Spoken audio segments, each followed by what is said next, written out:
Lumayo ka, Eduardo. Lumayo ka. Hindi ako ang may kasalanan sa iyong pagkawala. Patahimikin mo na ang buhay ko. Kulang na lang ay mapaos siya sa kasisigaw. Para siyang nababaliw. Parang hindi na siya si Lolo Enrico kapag tumutungtong ang araw na yon. Palagi ko rin siyang nahuhuli na tinititigan ng isang lumang larawan kung saan kasama niya ang isang seminarista. Aaminin ko kapag nagkakaganoon si Lolo, nakakaramdam ako ng matinding pangingilabot sa buo kong katawan. Yung tipong parang may kakaibang presensya. Hindi ko man ito nakikita pero ramdam kong may isang nilalang na pinagmamasdan kami. Magandang araw, Sir Jupiter. Ako nga pala si Benji. Nais kong ibahagi ang kahindik-hindik kong karanasan. Hindi ko na lang babanggitin ang eksaktong taon pero ilang linggo na lang ay mag-Agosto 13 na noon. Sigurado akong maninibago na naman ako sa pag-uugali ni Lolo. Ngunit mas minabuti ko na lang na obserbahan siya.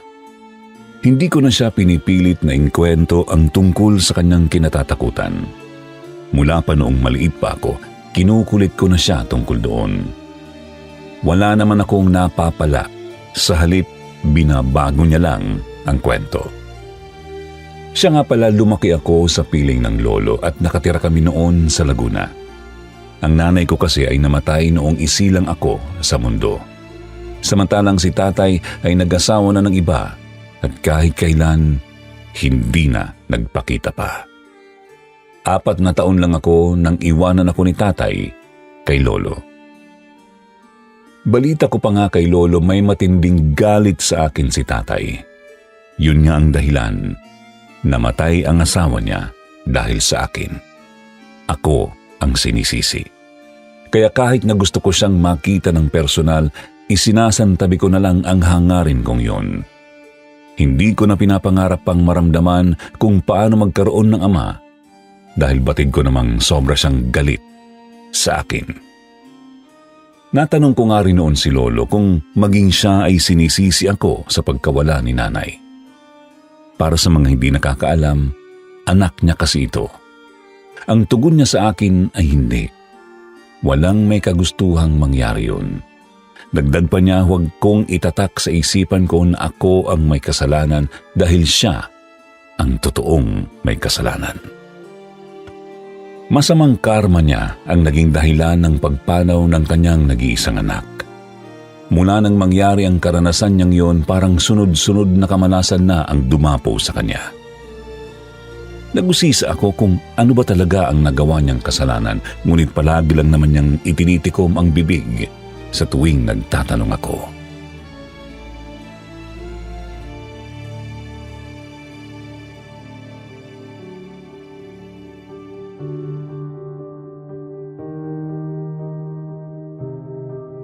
Ilang linggo bago sumapit ang Agosto 13, pinilit ko nang usisain si Lolo. Nang sa ganoon, may paraan ako kung paano mapipigilan ang takot niya. High blood kasi si Lolo. Bukod pa roon, may bara ang puso niya kaya umiinom siya ng gamot. Ayokong atakihin siya sa puso. Siya na lang kasi ang kasama ko sa buhay. Hangad kong tumagal pa siya sa mundo. Samantala dahil sa pangungulit ko, nakumbinsi ko rin siyang magkwento. Ayon sa kanya, kaya siya nababalisa ay dahil may nakikita siyang multo. Nagulat ako sa sinabi niya. Totoo ba yun, Lo? Napatango naman siya at napatitig sa akin na tila naiinis. Ayaw ko kasing maniwala sa kanya noon. Alam mo ba, Apo? Yan ang isa sa dahilan kung bakit ayaw kong sabihin sa iyo ang totoo. Habang sinasabi niya yun, mababakas ang pagkadismaya sa mukha niya. Mukhang hindi na siya magkikwento, kaya inahayag ko sa kanya na naniniwala na ako. Mabuti na lang at nakumbinsi ko siya. Aniya hindi niya na sana ipagtatapat sa akin ang sekreto niya. Isang lihim na matagal na niyang pinakatago-tago. Nabanggit niya sa akin na ang kasama niya sa lumang larawan na isang seminarista ay kaibigan niya. Matagal na itong yumao at ito ang nagmumulto sa kanya. Napaatras ako nang marinig ito. Natanong ko siya kung ano ang naging atraso niya. Ang sabi niya, wala naman, pero siya ang naging dahilan ng pagkamatay nito. At parang sinisisi siya. Dahil dito, mas pinilit ko pa siyang magkwento ng lahat-lahat. Nag-umpisa na nga siya. Ayon sa kanya, isang seminarista ang kaibigan niya, ngunit nakilala nito ang isang babaeng itago na lang natin sa pangalang Ofelia. Isa ito sa pinakamagandang babae sa kanilang barangay at nagmula pa sa may kayang pamilya. Nang makilala ito ng kaibigan ni Lolo na itago na lang natin sa pangalang Eduardo, hindi nito napigilan na mahulog ang damdamin. Paano ba naman kasi bukod sa napakaganda ay mukhang napakabait pa? Madalas itong maghandog ng malaking halaga sa simbahan. Hanggang sa isang araw napagtanto ni Eduardo na nag-aalangan na siya sa pagpapari. Nang sumunod na buwan, napagpasyahan niyang magpaalam na sa rektor ng seminaryo na hindi na niya itutuloy ang pagpapari. Alam ko na hindi kayo maniniwala, pero matapos banggitin yun ni Lolo, biglang pumasok ang malakas na hangin sa kwarto. Sa sobrang lakas nito, nagsitalunan ang mga bond paper niya na naglalaman ng kanyang mga drawing.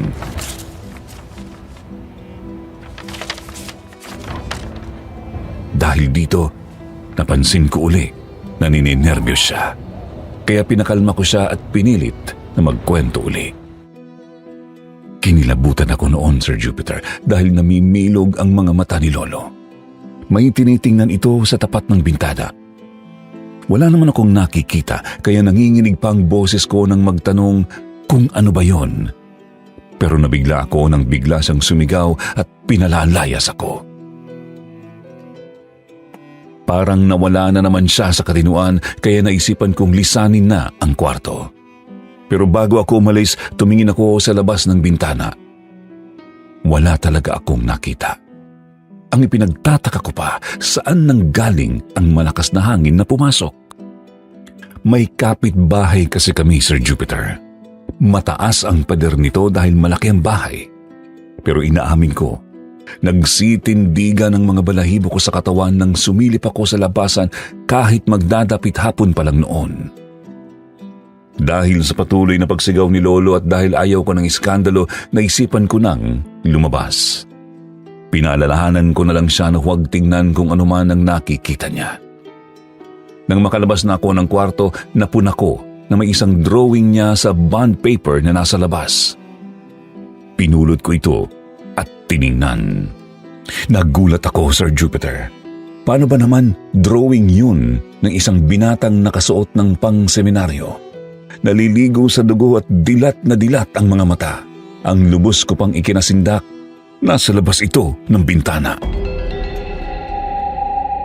Mukhang iginuhit ito ni Lolo dahil yun ang paulit-ulit niyang nakikita roon. Samantala nagtangka akong buksan uli ang pintuan ng kwarto.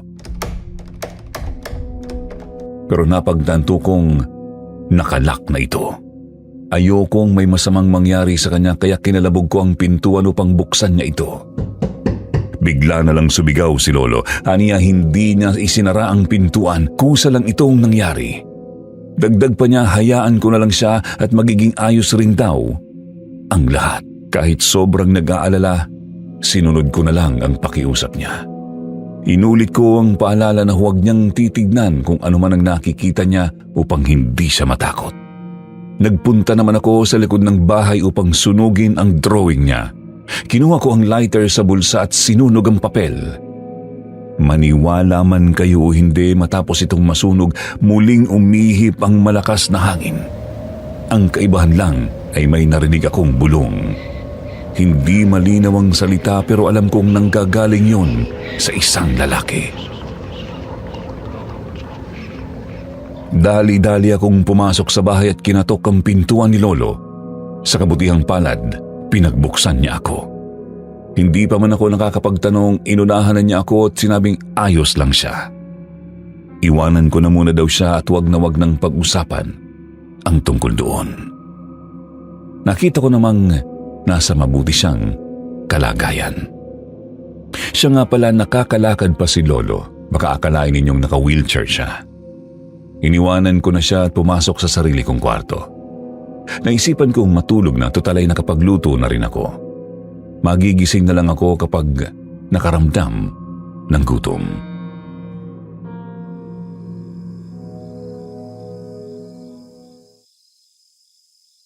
Nagising ako pagsapit ng 12:00 ng hating gabi. Tamang-tama dahil nakaramdam na ako ng gutom. Dumiretso ako sa kusina. Pagkarating ko roon, may nakita akong anino ng taong dumaan sa bintana.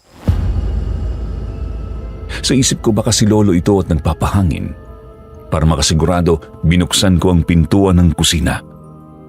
Nabigla ako. Wala siya roon. Saglit akong nagtungo sa kwarto niya. Mabuti na lang at bukas ang pintuan. Nasilip ko siya. Mahimbing na natutulog sa kanyang higaan. Doon ko napagtanto na multo ang nakita ko. Napaka-imposibleng may manloloob sa aming bakuran. Isa pa, kahit hindi ko nakita ang mga paa ng anino, ang pag-usad nito ay parang lumulutang sa hangin. Sir Jupiter, unang pagkakataon ko iyong makakita ng multo. Nagsitayuan ang mga balahibo ko sa braso. Pakiramdam ko noon, para akong nakatayo sa kawalan. Nawala tuloy ang gana kong kumain. Pero siyempre, ayokong magpalipas ng gutom. Sumandok pa rin ako ng kanin sa kaldero, kumuha ng sinigang na baboy at inilagay ito sa mangkok.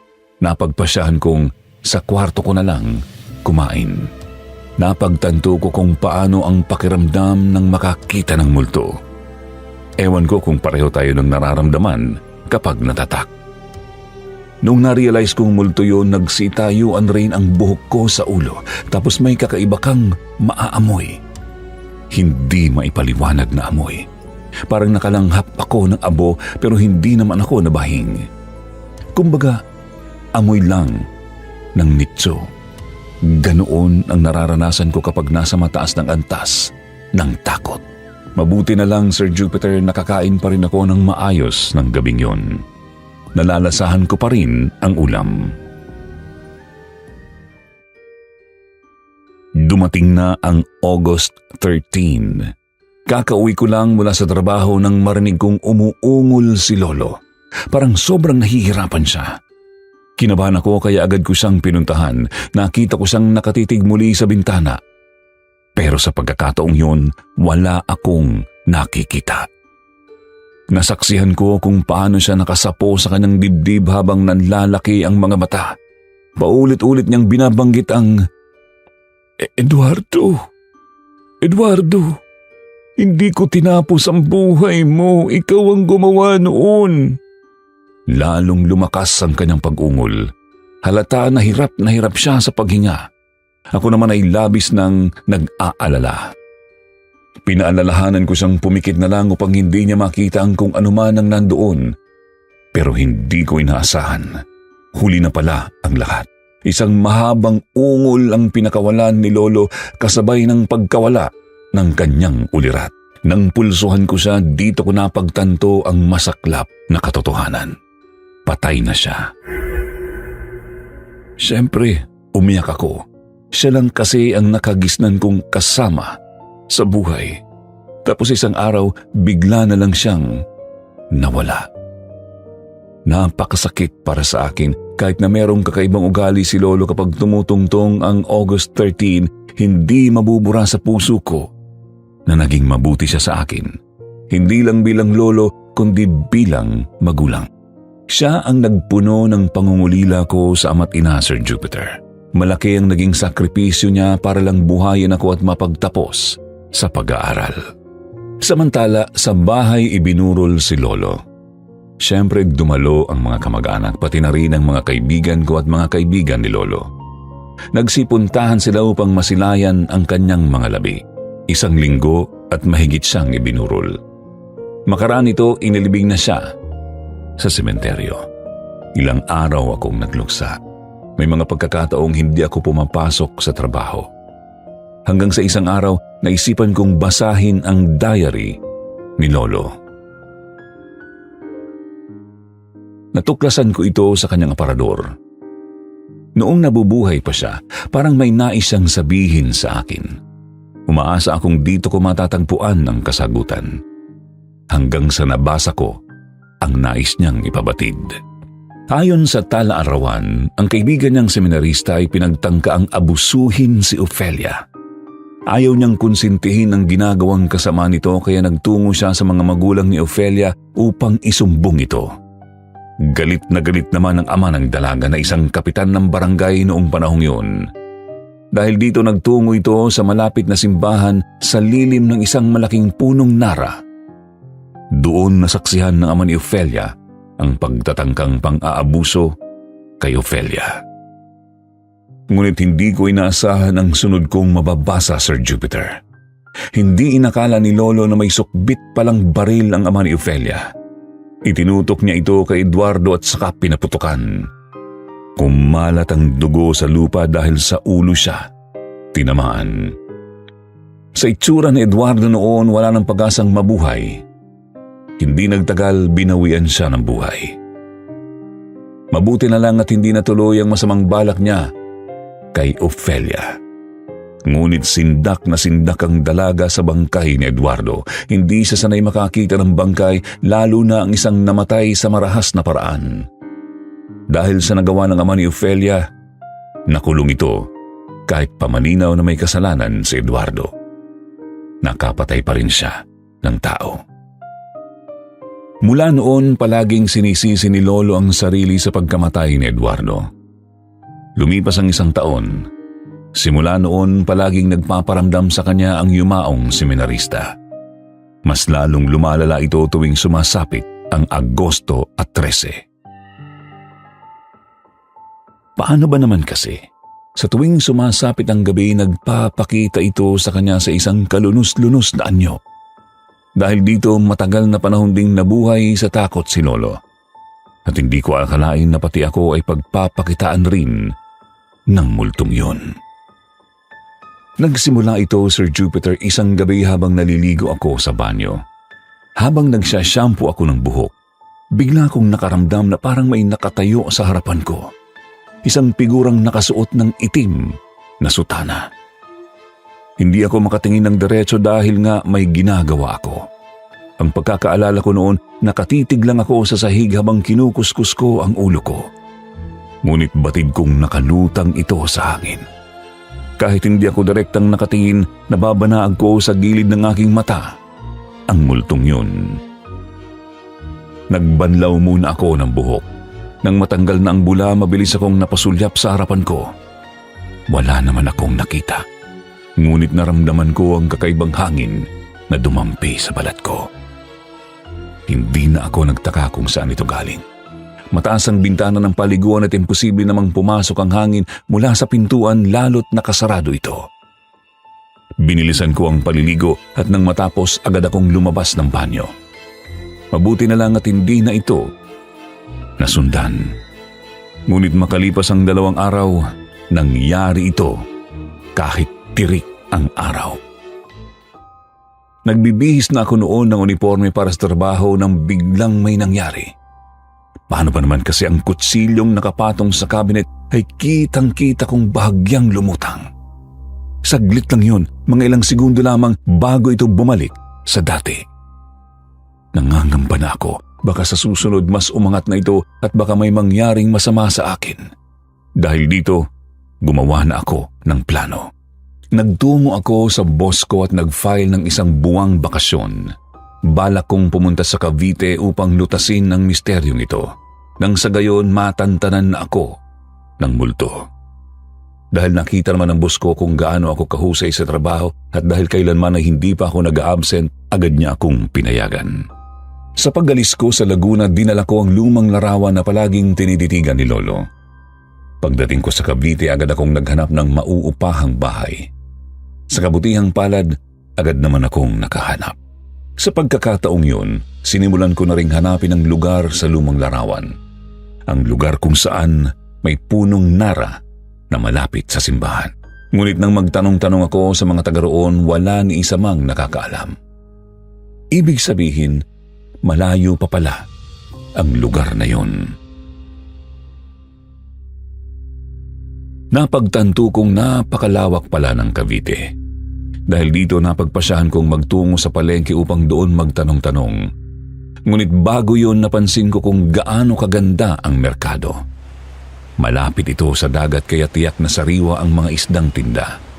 Bukod pa roon, wala akong nakitang nagkalat na basura.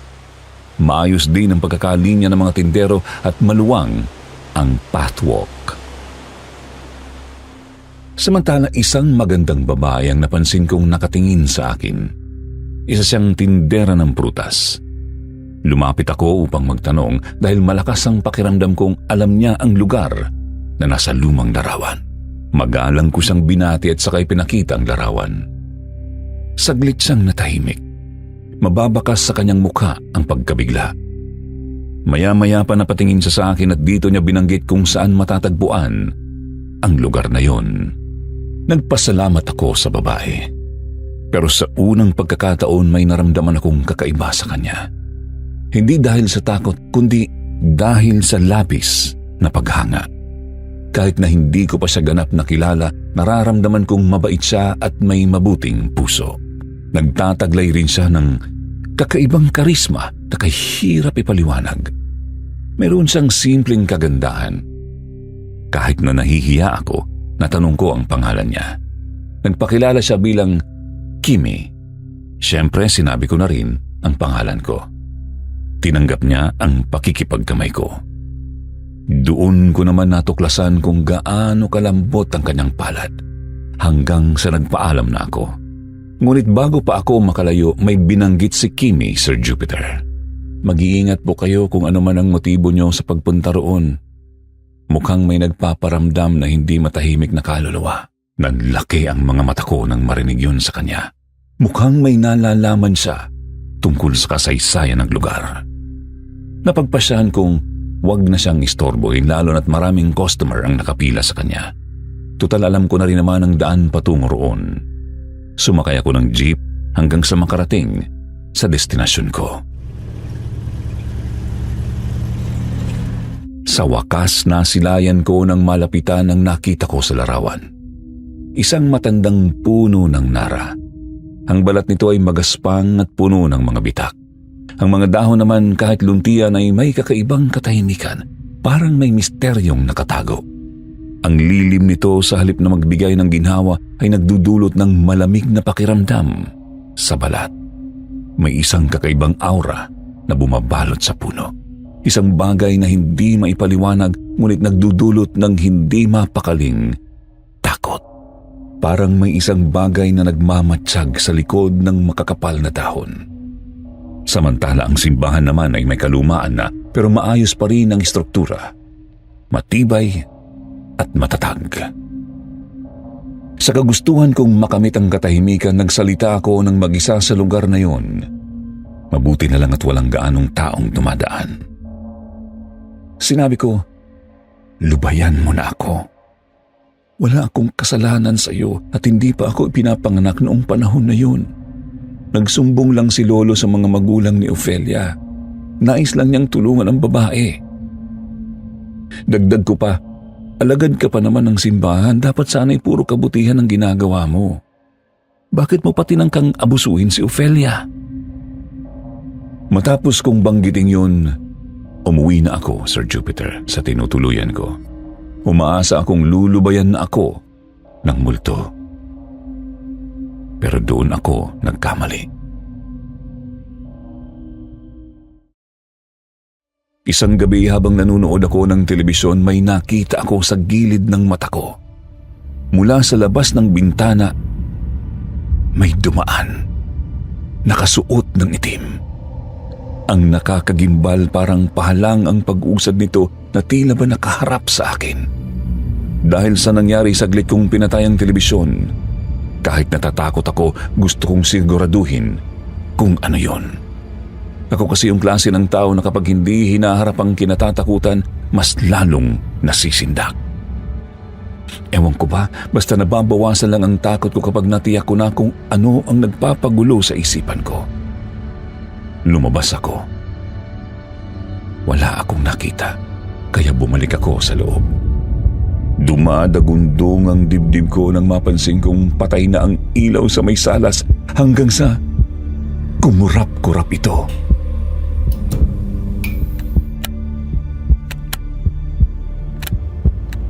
Habang nagpapatay sindi ang ilaw, may isang nilalang na dahan-dahang papalapit sa akin.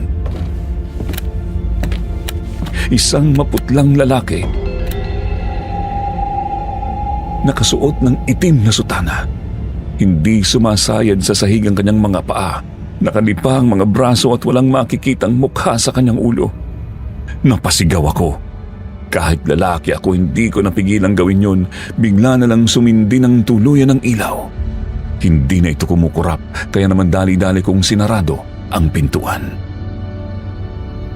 Makalipas ang ilang oras, wala na akong naramdamang kakaiba. Sa wakas, nakahinga na ako ng maluwag.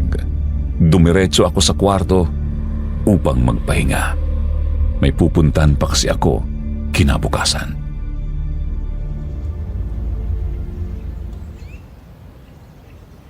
Kinaumagahan, maaga akong naggayak. Muli akong nagtungo sa palengke upang makausap si Kimi. Nabanggit ko sa kanya ang aking naranasan at nagtanong kung may nalalaman ba siya tungkol doon. Aniya, meron raw. Sa tuwing napapadaan umano siya sa simbahan na may punong nara, nakikita niya ang multo ng seminaristang yon. Pero ang kaibahan lang sa amin, hindi siya nito inaabala. Nakikita niya lang ito dahil bukas ang kanyang ikatlong mata. At nakakasiguro siyang ganun rin ako. Ang payo niya sa akin, mukhang kinakailangan ko nang magpatingin sa tatay niyang albularyo upang tuluyan na akong lubayan nito. Sumang-ayon ako, dagdag ko pa, kaya nga ako naparito para harapin ang takot ko at tuldukan na ito. Kaya sinabi ni Kimi sa akin, kung makakapaghintay ka hanggang matapos akong magtinda ng prutas, isasama kita sa bahay namin. Baka matulungan ka ng tatay ko. Dahil sa hangaring matigil na ang panggugulo ng multo, pumayag akong maghintay sa kanya. Ayoko nang matulad kay Lolo na hanggang sa kanyang pagtanda ay minumulto pa rin. Lumipas ang ilang oras, doon na rin ako nanalangha. Lumipas ang ilang oras. Doon na rin ako nananghalian at nagmeryenda. Makaraan ng 7:00 ng gabi, nagsara na si Kimi ng tindahan. Dahil may sarili naman itong pwesto, hindi na niya kinailangang hakutin ang mga paninda. Matapos isara ang tindahan, sumakay kami ng tricycle upang makarating sa kanilang bahay. Dito ko nadiskubre na gumagaan ng pakiramdam ko kapag katabi ko siya. Parang nawawala ang takot ko. Siya na yata ang magsisilbing inspirasyon ko upang buong tapang kong harapin ang mga pagsubok sa buhay. Dito ko rin natuklasan na totoo nga ang love at first sight. Dahil nararamdaman ko yun kay Kimi.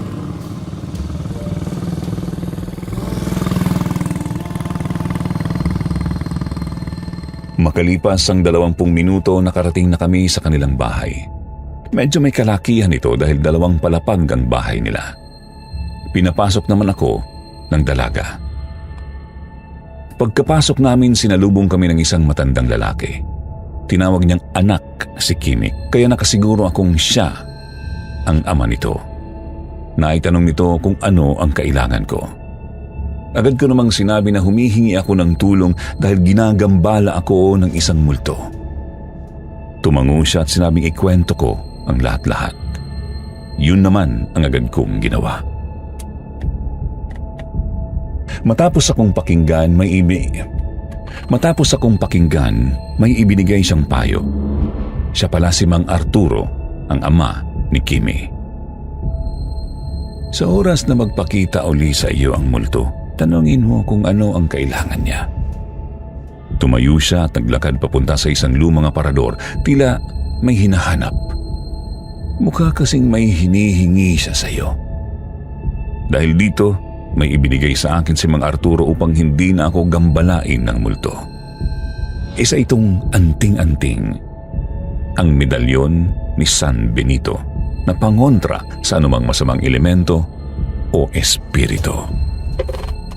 Nang tanungin ko kung anong klaseng agimat ito, sinabi niyang may espesyal itong dasal at orasyon na siya mismo ang naganda.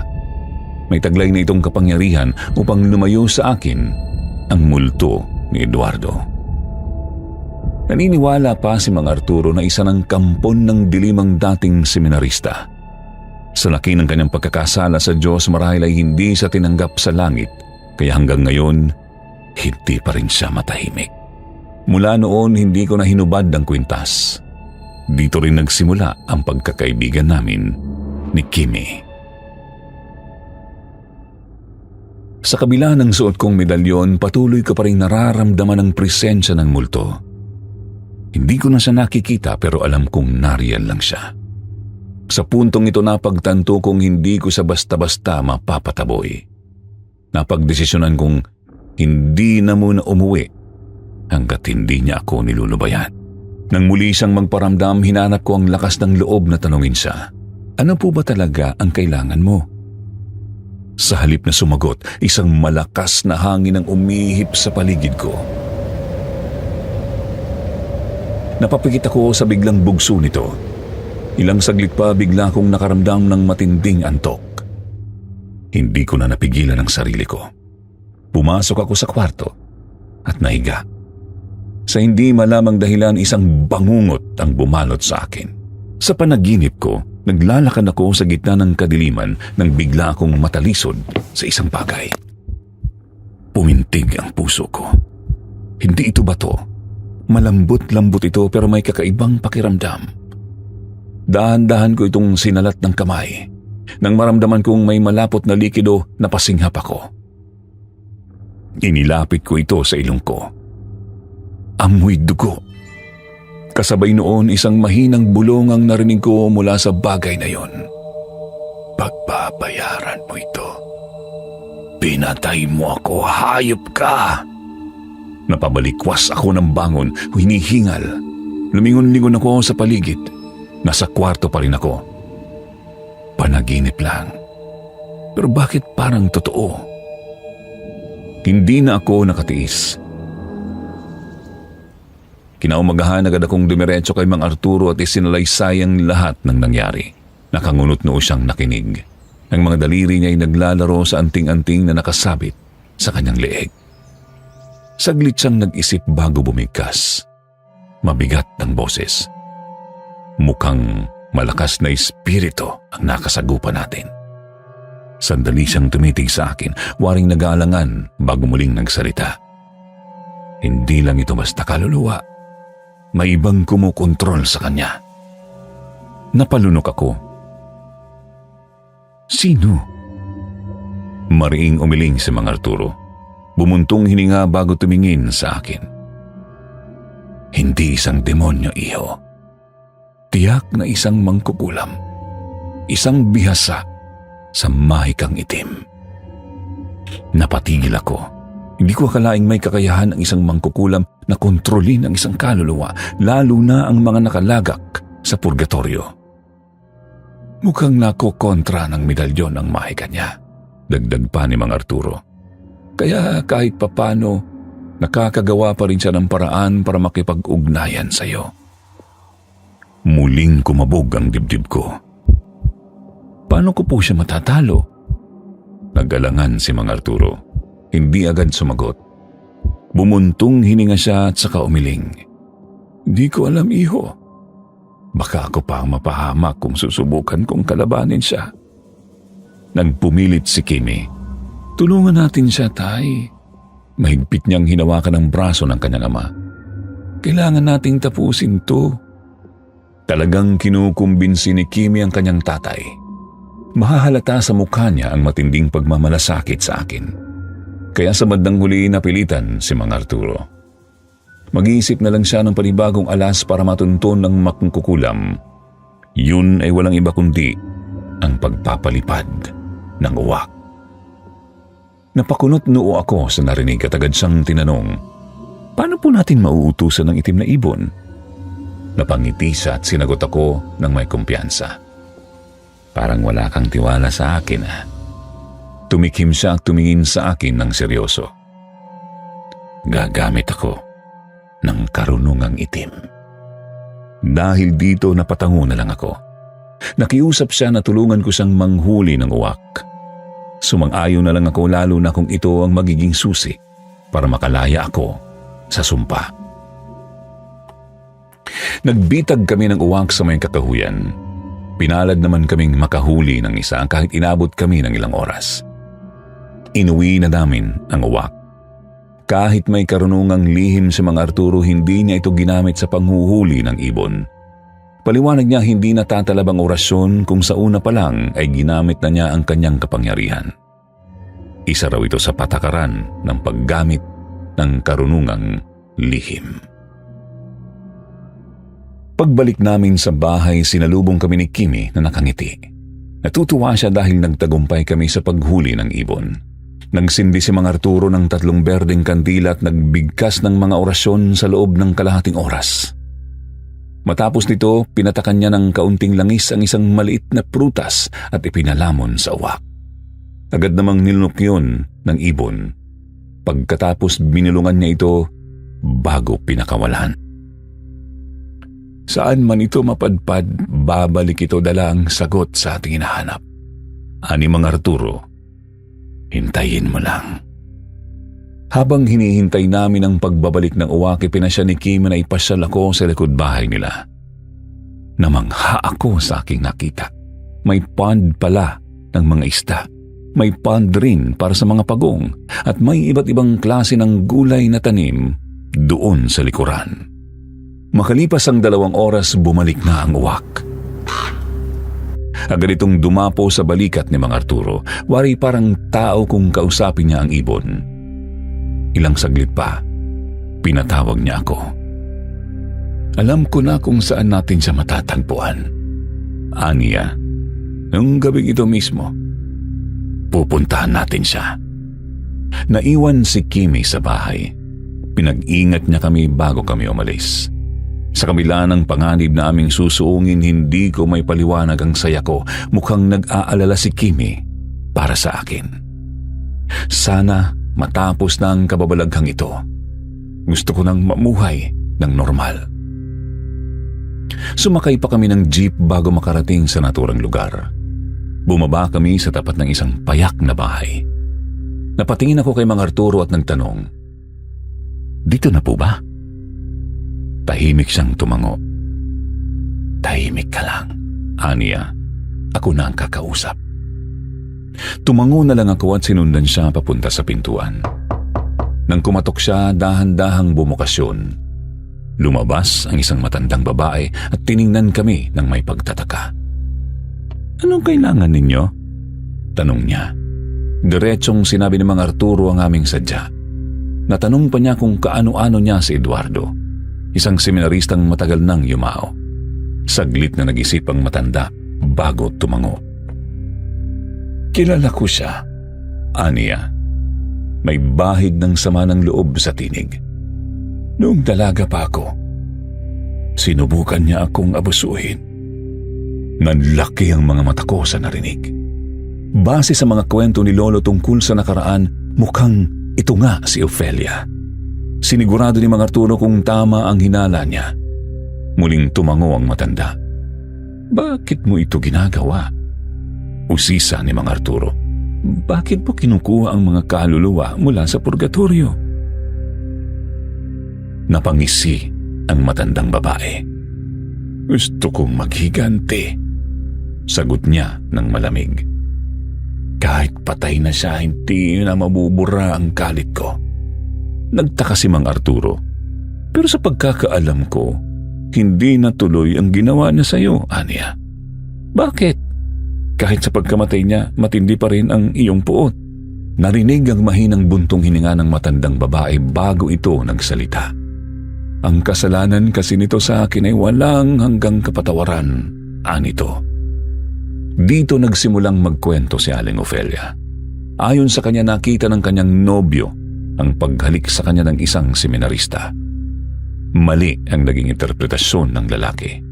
Inakala marahil ito na bagong nobyo niya ang seminarista, kaya nang masaksihan nito ang eksenang yun, dali-dali itong umalis sa lugar. Lingid sa kanyang kaalaman, may pagtatangka pala ang seminarista sa kanya. Hindi lang niya namalayan ang biglaang paghalik nito.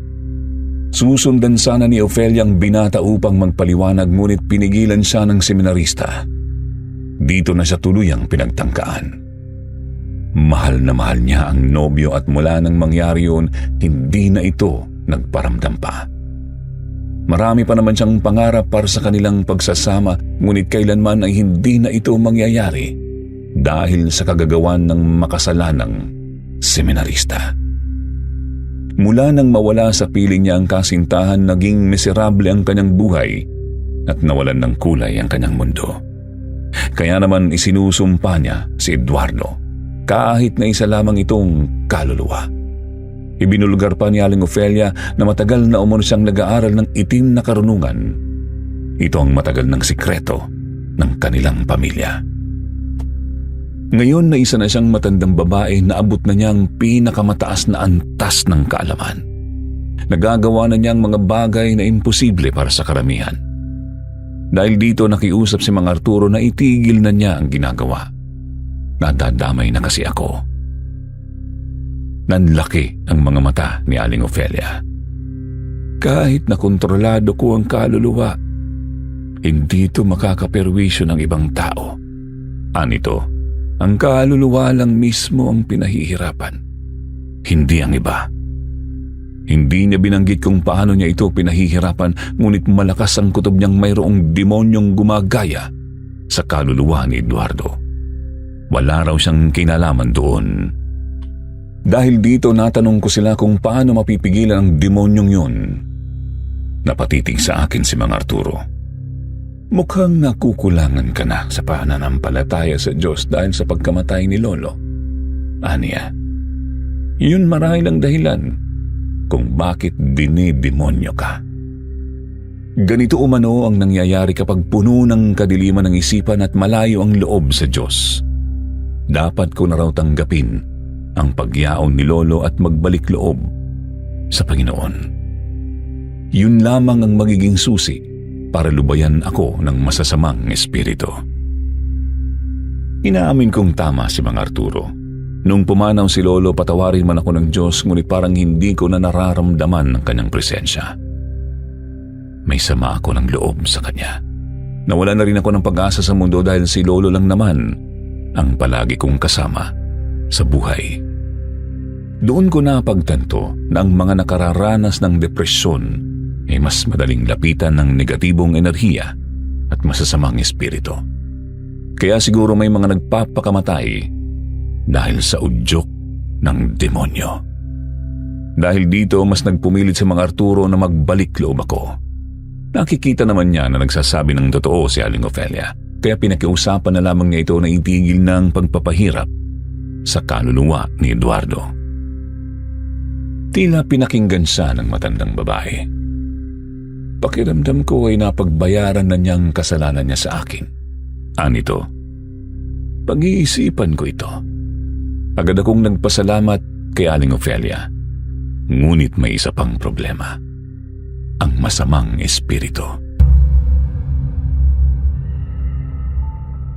Pagbalik ko sa Laguna, muli kong naramdaman ang presensya ni Eduardo. Ngunit sa pagkakataong ito, hindi na kasing bigat ng dati ang atmosfera. Sa sandaling yun, gusto kong kausapin ang kaluluwa. Hinubad ko ang proteksyon ko, ang medalyon ni Saint Benedict, at itinabi sa cabinet. Pagkaraan ng ilang sandali, biglang umihip ang malamig ngunit malumanay na hangin hanggang sa may unti-unting lumitaw na figura sa sulok ng aking kwarto. Parang gawa iyon sa usok. Unti-unting nabuo sa aking paningin ang isang lalaki na nakasuot ng sutanang itim. Bagamat may bahagyang liwanag na bumabalot sa kanyang katawan, hindi ako nakakaramdam ng takot gaya ng una ko siyang nasilayan. Dahan-dahan niyang iniangat ang isang braso at itinuro ang aparador. Maya-maya pa unti-unti na siyang naglaho, parang hamog na natutunaw sa hangin. Kaya ang ginawa ko sa oras na yon ay nagkalkal. Sa aking paghahalungkat, may nahulog na suklay sa aking tabi. Sa tingin ko galing yun sa aparador. Tiningnan ko ang suklay. Luma na ito. Mayroong disenyo ng paru-paro at yari sa uri ng kahoy na binarnisan. Sa tingin ko suklay ito ni Lolo noong kabataan niya. Pero masyadong pambabae dahil sa disenyo. Dahil dito ibinalik ko na lang ito sa aparador. Hindi ko na itinuloy pa ang pagkalkal dito. Hindi ko naman kasi matukoy kung ano ang itinuturo nito. Hindi naman ito nagsasalita at puro senyas lang. Natawa nga ako nang maisip kung paano makakapagsalita ang kaluluwa gayong wala na itong katawan. Naisipan ko nang matulog sa sandaling yun dahil inaantok na ako. Hanggang sa mapanaginipan ko si Eduardo. Umiiyak ito kaya tinanong ko kung ano ang problema. Ang sabi naman niya gusto niyang kunin ang suklay. Mahalaga umano ito sa kanya. Sir Jupiter, normal lang naman ang itsura niya kaya hindi ako natakot. Tinanong ko siya kung ano ang gagawin niya doon pero bigla akong nagising matapos ko siyang mapanaginipan. Nagtanong ako sa sarili kung bakit ganoon na lang siya kainteresado sa lumang suklay. Muli kong binuklat ang diary ni Lolo, umaasang may matutuklasan ako roon. Hanggang sa may nabasa nga ako tungkol sa suklay. Ang sabi ni Lolo sa tala-arawan, ang kaibigan niyang si Eduardo noon ay may ipinatatago sa kanyang suklay. Galing umano iyon kay Ofelia. Nahulog daw ito mula sa buhok ng dalaga ngunit hindi niya ibinalik. Ito kasi ang magsisilbing alaala ng seminarista. Kukunin na lang daw ito ni Eduardo kay Lolo kapag naordinahan na siya. Dagdag pa ni Lolo sa tala-arawan, ngayong patay na si Eduardo kapag tinatangka niyang isauli ang suklay, may kakilakilabot na nangyayari. Habang binabasa ko yon, nangingilabot ako. Ano kayang ibig sabihin ni Lolo roon? Kaya sa pagbabalik ko sa Cavite, may naisip akong paraan upang maibalik ang suklay.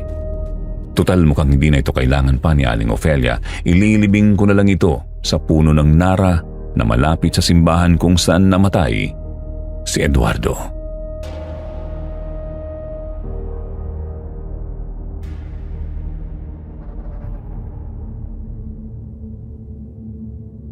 Sa pagbalik ko nga sa Cavite, yun agad ang ginawa ko. Medyo kinakabahan pa ako dahil wala talaga akong ideya kung ano ang ibig sabihin ni Lolo, lalo na't yun na ang huling isinulat niya sa tala-arawan. Kumbaga, hindi na ito nadugtungan pa. May idadagdag pa sana pero syempre binawian na ng buhay si Lolo. Mabuti na lang at wala namang masamang nangyari sa akin nang ibaon ko ang suklay sa lupa. Kaya natuwa ako dahil isa na lang ang poproblemahin ko. Walang iba kundi ang demonyo. Kaya naman dumiretso muna ako sa simbahan upang humingi ng tawad sa Diyos nang sa gayon ay makamit ko na ang kapayapaan ng aking isip. Mahirap pala talaga kapag espiritu o kaluluwa ang gumugulo sa iyo kaysa sa tao. Ang mga tao may limitasyon ng pagbuntot sa iyo. Pero ang mga espiritu, kahit saan ka magpunta, masusundan ka nila. Humingi ako ng kapatawaran sa Diyos. Nangako ako na magiging tapat na sa Kanya at palagi nang mananalangin. Naramdaman ko naman na kahit papaano nabawasan ang hinanakit ko sa buhay. Pagkatapos kong magsimba, nagtungo na ako sa bahay nila Kimi. Wala pala siya roon dahil nasa palengke siya ayon sa kanyang tatay. Ikinuwento ko naman kay Mang Arturo ang mga nangyari at ang ginawa ko tungkol sa suklay. Ayon sa kanyang nakakatakot na anyo ni Eduardo na nakita ko ay hindi na siya kundi isang demonyo na ginagaya ang kanyang itsura. Bigla kong naalala ang nakita ko. Maputla ang balat nito at walang mukha, pati na rin ang dugo ang anyo niya sa aking panaginip. Ang tunay na Eduardo ayon kay Mang Arturo ay ang nakikita ko sa panaginip na tila may hinihingi at hindi nakakatakot. Ibig sabihin dinidemonyo rin si Lolo kaya niya nakikita ang nakakatakot na anyo ni Eduardo. Naalala ko ang mga sinabi niya noon Labis niyang dinamdam ang pagkamatay ng kanyang kapatid noong panahong yun. Noon ding kabataan niya nabanggit niyang sunod-sunod ang mga kamalasang dumarating sa kanyang buhay. Ito siguro ang dahilan kung bakit nawala ang pananalig niya sa Diyos. Kaya siya ginambala ng masasamang espiritu. Ginamit lamang ang anyo ni Eduardo upang konsensyahin siya sa mga nangyari. Samantala agad akong nagpaalam kay Mang Arturo. Pupuntahan ko si Kimi. Gusto kong makita araw-araw ang maganda niyang mukha. Kahit hindi ko na maintindihan ang sarili ko dahil sa mga kababalaghan, siya lang ang nagpapasaya sa akin. Nang makarating ako roon, nagulat ako sa aking nasilayan. Paano ba naman nakaakbay kay Kimi ang peking multo ni Eduardo?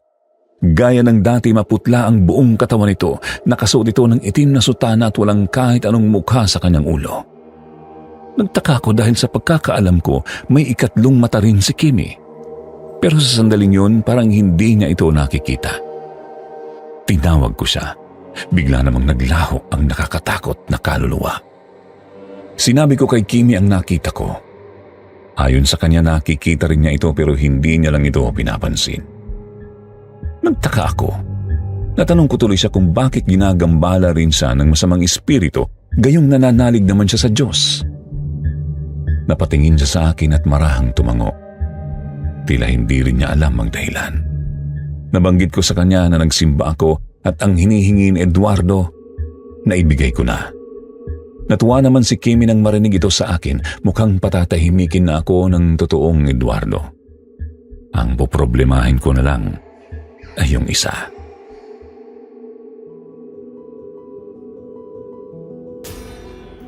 Hindi nagtagal, niyaya ko siyang lumabas mamaya pagkatapos niyang magtinda. Napangiti naman ako nang pumayag siya, Sir Jupiter. Napagpasyahan namin na sa sinihan na lang magpunta. Ang sabi ni Kimi, tamang-tama dahil matagal na siyang hindi nakakapanood ng pelikula. Napagkasunduan din namin na love story ang panoorin kaysa sa horror. Paano ba naman kasi? Puro kababalaghan na nga ang nararanasan ko, yun pa ba ang panonoorin ko? Tiyak na atake sa puso ang aabutin ko. Kaya naman naghintay ako ng ilang oras sa palengke hanggang sa isara niya ang tindahan.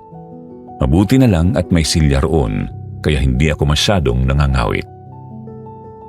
Pagkatapos magsara, dumaan muna kami sa bahay nila. Magbibihis siya ng panlakad na damit. Nag-usisa pa si Mang Arturo kung saan kami pupunta. Medyo kabado akong sumagot na manonood lang kami ng palabas sa sinihan. Napangiti naman siya at habang hindi pa lumalabas si Kimi sa kwarto, may ibinulong siya sa akin. Boto ako sa iyo. Basta't ingatan mo lang si Kimi. Natawa ako at agad na sumagot. Hindi ko pa naman po siya nililigawan. Napailing siya at sinabing, doon rin naman yan patungo. Ba't mo pa kailangang itanggi? Dagdag pa niya, nababasa raw niya sa mga mata ko na may pagtingin ako kay Kimi. Natawa na lang ako at hindi na sumagot. Pagkatapos magbihis ni Kimi, nagtungo na kami sa sinihan. Hindi namin namalayan ang oras. 6 na oras kaming nanood dahil 2 pelikula ang tinapos namin. Pagkatapos noon, dumiretso kami sa isang fast food chain para maghapunan. Gutom na gutom kami, kaya marami kaming in-order. Binilhan na rin namin ang pagkain si Mang Arturo. Pagka-uwi namin, tuwang-tuwa pa si Mang Arturo nang iabot namin ang pagkain. Ngunit nang magpapaalam na ako upang umuwi, bigla na lang humandusay si Kimi. Agad ko siyang inalalayan upang makatayo. Namilog naman ang mga mata ni Mang Arturo nang makita ang itsura ng anak. Paano ba naman kasi nakatirik ang mga mata nito at tila naninigas ang buong katawan? Nabigla ako at agad na nagtanong, Mang Arturo, anong nangyayari kay Kimi? Sinasapian siya. Sagot niya, bakas sa mukha ang pag-aalala. Bigla namang bumalik sa alaala ko ang nakita ko kaninang umaga, ang masamang espiritong nakaakbay kay Kimi. Nabanggit ko ito kay Mang Arturo. Pinabantayan muna niya sa akin si Kimi at makaraan ng ilang minuto, bumalik siya na may dala. Isa itong agwa bendita. Nagbigkas ng panalangin si Mang Arturo at saka iwinisik ito sa katawan ni Kimi. Bigla siyang napasigaw ng malakas at lalo pang nagwala. Ilang saglit pa bigla siyang napatulala. Unti-unting kumalma at tuluyang natahimik. Napabuntong hininga naman si Mang Arturo. Bakas sa mukha ang ginawa. Ako naman ay sobra ring nag-alala para kay Kimi. Nais ko sanang hawakan kahit man lang ang ulo niya, ngunit agad siyang inilayo ni Mang Arturo sa akin. Nagtaka ako sa inasta niya. Napaisip tuloy ako kung may nagawa ba akong mali. Nanlumo ako sa narinig ko mula kay Mang Arturo. Oo, may nagawa kang masama sa anak ko. Mariin niyang sabi, dinadamay mo siya sa sumpa mo. Napaatras ako sa gulat. Bigla siyang napasigaw at itinaboy ako. Lumayas ka na rito! Sigaw niya, puno ng galit.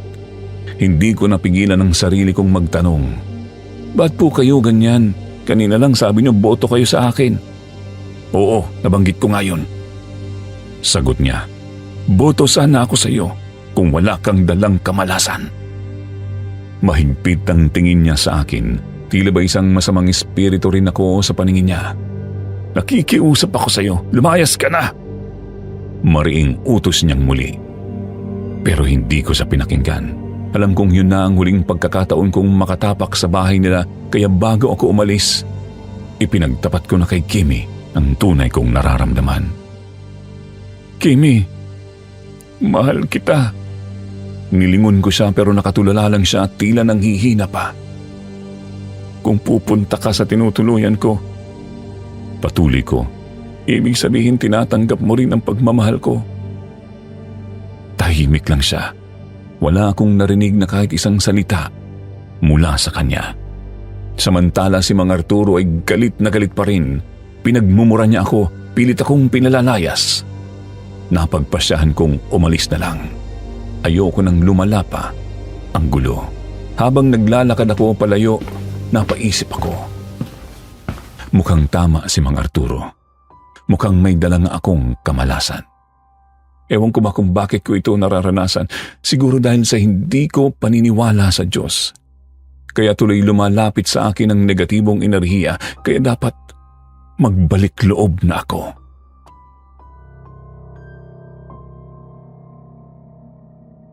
Samantala nang makauwi na ako at naliligo sa banyo, muli kong naamoy ang isang kakaibang halimuyak. Ibig sabihin lang nito, may presensya sa paligid. Nangamba ako, ngunit kahit natatakot, ipinagpatuloy ko ang ginagawa ko. Wala na akong dapat ikatakot. Nangako ako sa Diyos na magtitiwala na sa Kanya. Hindi ko na pinansin ang mga nararamdaman ko.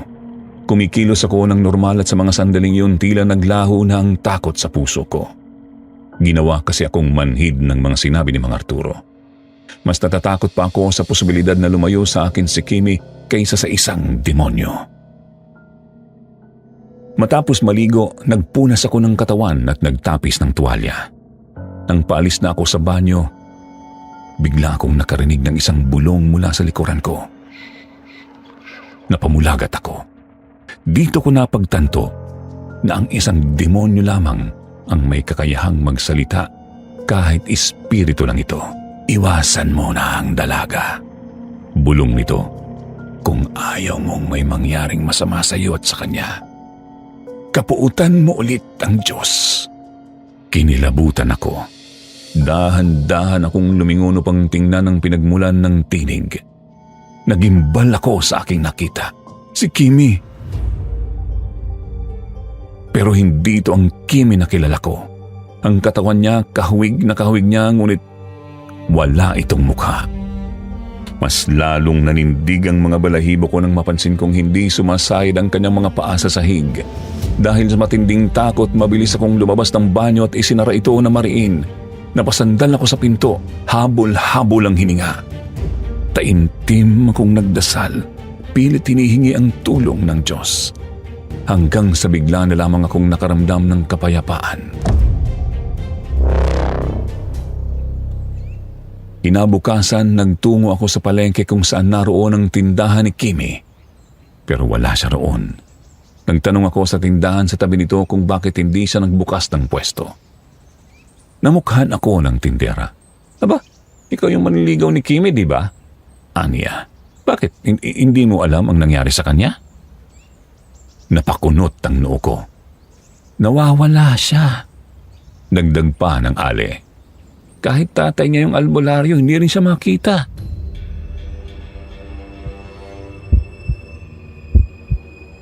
Biglang bumilis ang tibok ng puso ko. Nawawala?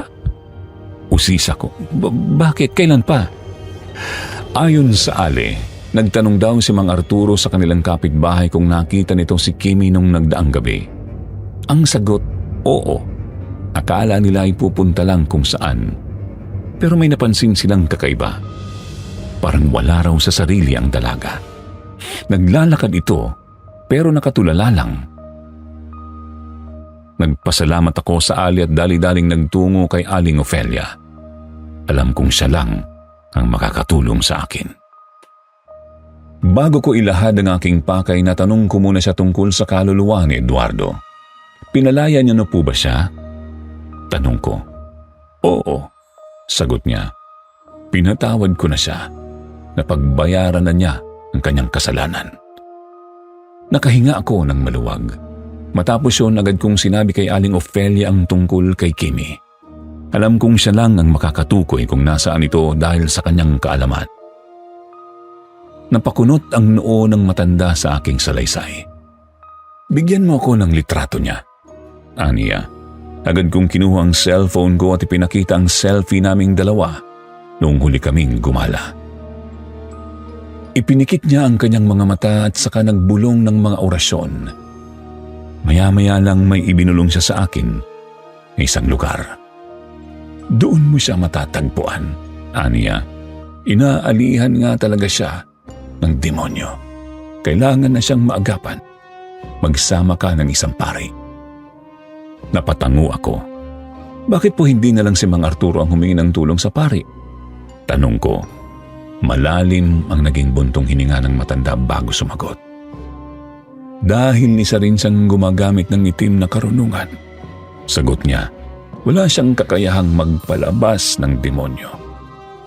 Nalaglag ang balikat ko sa narinig. Kung sila man ang magsasagawa ng pagpapaalis, tiyak na babalik lang ulit ang demonyo sa katawan ni Kimi. Paliwanag pa niya, dahil pareho silang nasa dilim. Napakuyom ako ng kamao. Hanggang dito lang ang maitutulong ni Aling Ofelia. Ang natitira na lang, ako at ang Diyos.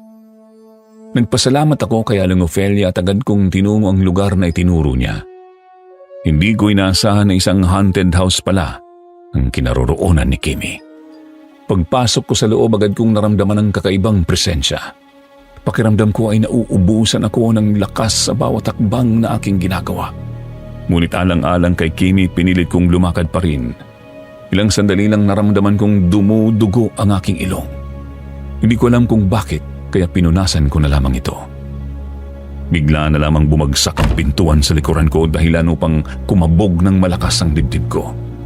Dali-dali akong lumapit upang buksan ito, ngunit kahit anong gawin ko, hindi ko ito maitulak. Napuno ako ng kaba at pawis dahil sa matinding takot. Kasabay nito, may narinig akong mahinang sipol sa aking likuran. Nang lingunin ko, tumambad sa akin si Kimi, ngunit iba ang anyo niya. Nasa baluktot siyang posisyon. Nakatuod ang kanyang mga braso at binti sa sahig habang ang kanyang ulo ay nakaharap sa akin. Dilat na dilat ang kanyang mga mata at may nakakatakot siyang ngisi. Maya-maya pa, mabilis siyang lumapit sa akin habang nasa ganoong posisyon. Parang isang gagamba. Mas lalong lumakas ang kaba sa dibdib ko. Hindi ko pa rin mabuksan ang pintuan, kaya wala akong nagawa kundi dumaan sa sirang bintana upang makatakas. Diretso akong pumunta sa simbahan sa lugar na yun upang humingi ng tulong sa pari. Nang malaman ng kura paroko ang nangyayari, agad siyang sumama sa akin kasama ang ilang lay minister. Pagbalik namin sa bahay, naroon pa rin si Kimi. Sa sandaling makita niya kami, sumugod siya sa aming direksyon, ngunit bago pa siya makalapit, winisikan siya ng pari ng banal na tubig. Agad siyang napahandusay sa sahig at nagsimula ng isagawa ang eksorsismo. Doon ko nalaman ang nakakagulat na katotohanan. Hindi lang iisa ang sumasanib kay Kimi, kundi dalawa. Isang demonyo at isang engkanto. Habang nagaganap ang ritual, napakinggan ko ang pakikipag-usap ng pari sa mga espiritong sumanib sa kanya. Ayon sa engkanto, matagal na siyang may gusto kay Kimi. Taga-punong Nara siya. Isang malaking punong kahoy malapit sa simbahan sa kanilang lugar.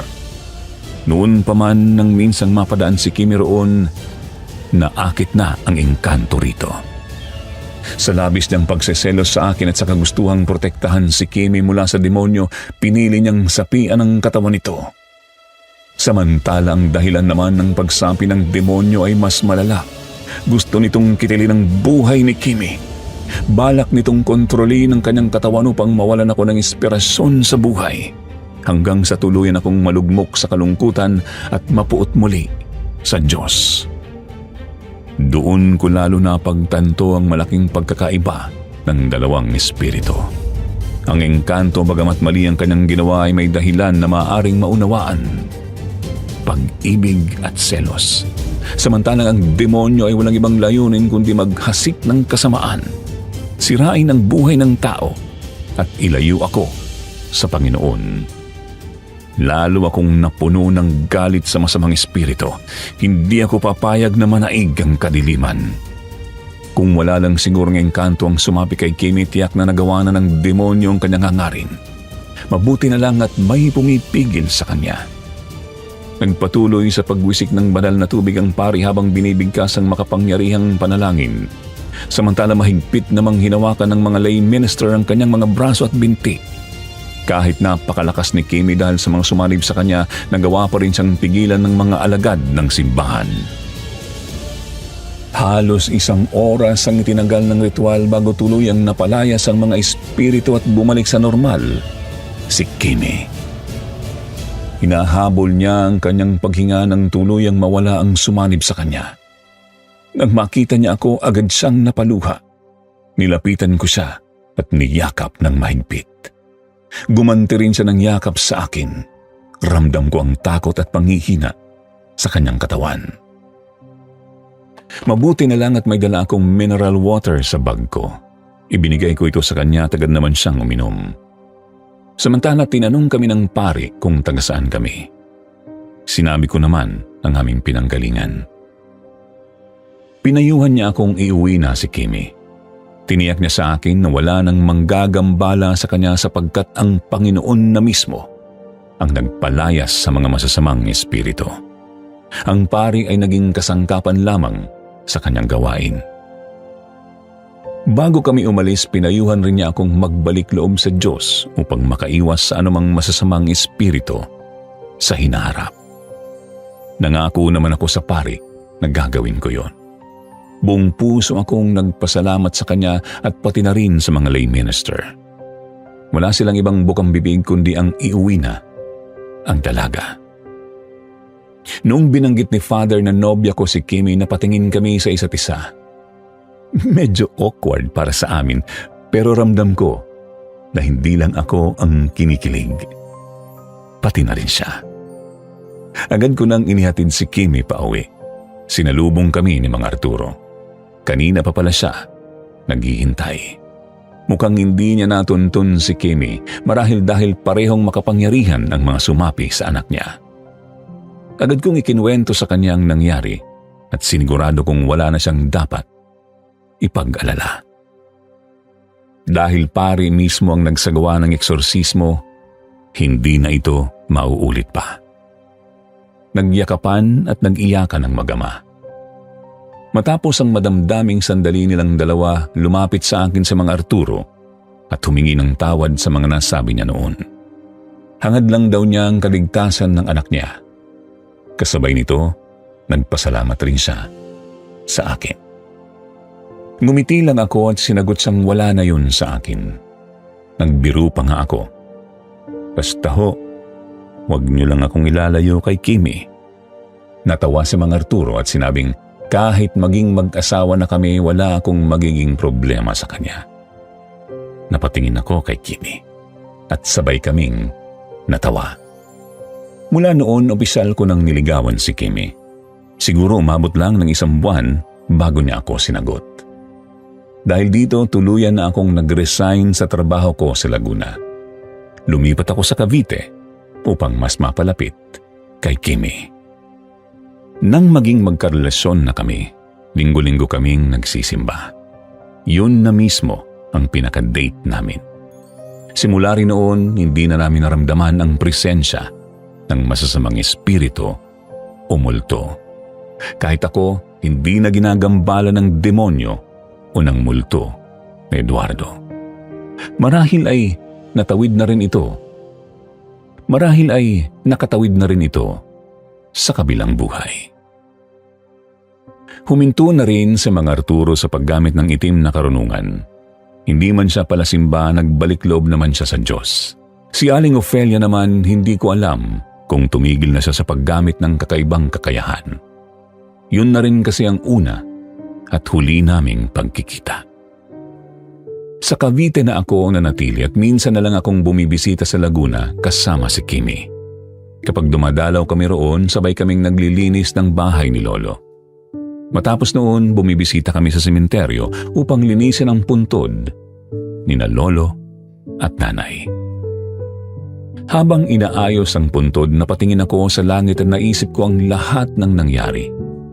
Ang sabi ko pa nga kay Lolo, demonyo palang gumagambala sa amin noon at hindi si Eduardo. Maaring si Eduardo ay nagmumulto rin dahil may kailangan siya. Pero hindi siya yung nagpapakita sa nakakatakot na anyo. Dahil ang demonyo yun, dagdag ko pa na ibigay ko na kay Eduardo ang lumang suklay. Samantala, Sir Jupiter, kamakailan lang ay nanaginip ako. Napanaginipan ko ang engkanto. Nagliliwanag ang kasuotan nito at matutulis ang kanyang mga tenga. Ang sabi niya, tinanggap na niya ng buong puso na ako ang nakatuluyan ni Kimi. Ngunit may pakiusap siya sa akin. Kunin ko raw ang isang puting bato na matatagpuan sa ilalim ng punong nara at ibigay ito kay Kimi bilang proteksyon. Nang pumunta ako roon, nakita ko sa ugat ng puno ang isang makinis na batong bilog ang hugis. May ideya na ako kung ano ang batong ito. Tinatawag itong batong Omo. Nang tingnan ko sa internet, na patunayan kong isa nga itong anting-anting na nagbibigay ng proteksyon. Pero nagdadalawang isip ako, Sir Jupiter. Dapat ko ba itong ibigay kay Kimi? Ginarantiya naman kasi ng pari na hindi na muling sasapi ang demonyo dahil tuluyan na itong napalayas. Kaya humihingi ako ng payo sa ating mga magigiliw na viewers. Dapat ko bang ibigay ito kay Kimi bilang proteksyon niya? O dapat na lang kaming magtiwala sa kakayahan ng Diyos at hindi sa isang mutya? Maraming salamat po sa inyong mga kasagutan. Hanggang dito na lang po ang aking kwento. Lubos akong nagpapasalamat. Benji.